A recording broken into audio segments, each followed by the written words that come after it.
Eklavya IAS academy Dehradun में Uttarakhand PCS के लिए जो मॉक इंटरव्यू होंगे, प्रत्येक कैंडिडेट के लिए संस्थान ने 4 मॉक निर्धारित किए हैं। शुरुआत इसकी 13 दिसंबर से स्टार्ट होगी।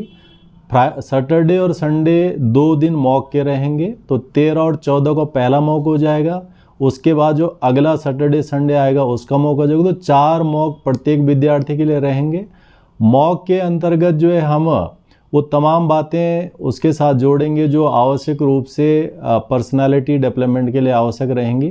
तो 13 दिसंबर से आरंभ होंगी। 4 मॉक प्रत्येक कैंडिडेट के लिए निर्धारित रखे गए हैं और उसमें अलग अलग वेरिएशन के साथ में मॉक रिकॉर्डेड होंगे। रिकॉर्ड के साथ विद्यार्थियों को शेयर किए जाएंगे और उनमें सुधार क्या करना है उसके लिए कदम भी उठाए जाएंगे। गौतम जी, शशांक गौतम जी, आपने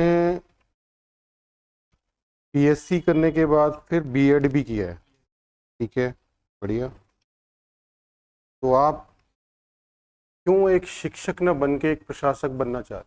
सर, दरअसल बीएड मैंने, चूँकि मैं मध्य प्रदेश और उत्तर प्रदेश के ट्रांजिशन पे रीवा जिले से आता हूँ, तो चूँकि मैं यूपी पीसीएस देता था और यूपी पीसीएस में ही एक ब्लॉक एजुकेशन ऑफिसर की पोस्ट होती है, इसमें बीएड कंपलसरी होता है। तो सर मेजरली मैं उसके लिए बीएड किया था। हालांकि टीचर बनना भी मेरे लिए कोई दिक्कत की नहीं, एज ऑप्शन के रूप में पहली बात तो मेरी पूरी कोशिश रहेगी कि मैं सिविल सर्विसेज में सेलेक्ट हो जाऊं, लेकिन यदि किसी वजह से नहीं हुआ तो मैं एक शिक्षक बनना स्वीकार। 2 ऑप्शन हो, 2 ऑफर लेटर हो, एक शिक्षक का और एक सिविल सर्वेंट का, किसे स्वीकार करेंगे आप?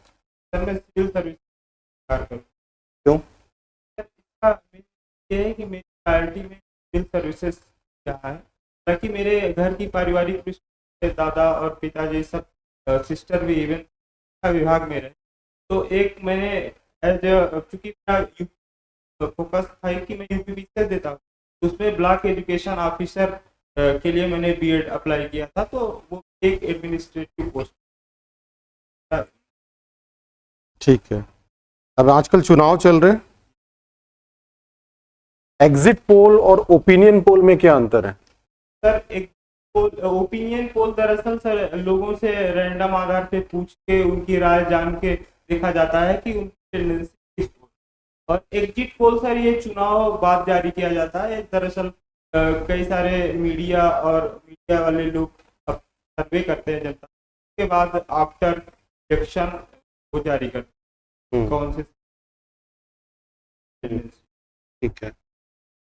उत्तराखंड में अगर आपको सस्टेनेबल डेवलपमेंट अप्रोच को लाना है, विशेषकर सस्टेनेबल टूरिज्म को लाना है, डेवलपमेंट रहने दीजिए, तो आप कौन से तरीके अपनाएंगे अगर आप एक प्रशासक बन जाते हैं तो?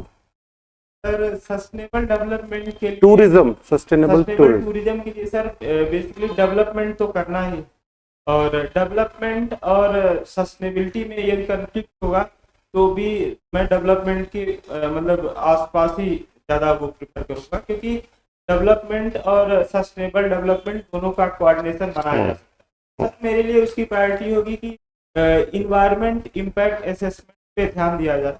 जैसा कि कई दफ़ा उत्तराखंड में ऐसा देखा गया है कि बहुत सारी परियोजनाएं इन्वायरमेंट इम्पैक्ट असेसमेंट को अच्छे से न किया जाने की वजह से कई सारे डेवलपमेंटल अप्रोच सस्टेनेबिलिटी को वायलेट किए।